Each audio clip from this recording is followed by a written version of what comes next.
Take our lead. Let's help you make your mark. Our goal is your satisfaction. Let us show you the way. You can buy canned refried beans or make your own. The canned variety is very good quality, but it is also very easy to cook homemade. 01 of 05. Mexican pizza. The Spruce eats Julia Hartbeck. 02 of 05. 4-bean chili. 03 of 05. Beef tacos. 04 of 05. Ground beef tostada. Layered taco dip. Lori Patterson. Getty Images.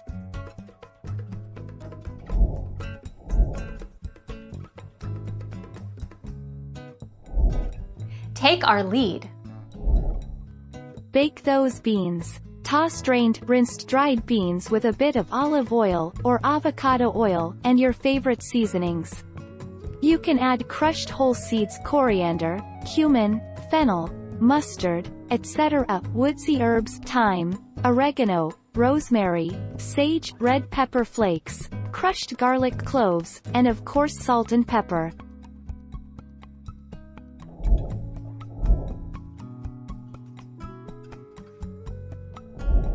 Take our lead. Let's help you make your mark. But actually, a deeper look into refried beans' nutrition details reveals that they can absolutely be healthy. Preparation makes a big difference in whether refried beans are healthy or unhealthy. Generally speaking, refried beans prepared with animal fats tend to be high in unhealthy cholesterols and saturated fat.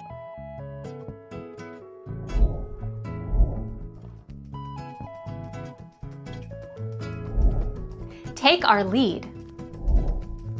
5 best canned refried beans for your kitchen. Want to learn more? Number 1 Old El Paso refried spicy beans. Number 2 Taco Bell refried beans can. Number 3 Pacific Foods organic black beans with chilies. Number 4 Bush's best black refried beans. Number 5 Ortega refried beans, traditional. Thank you for watching. Please subscribe and hit the bell notification.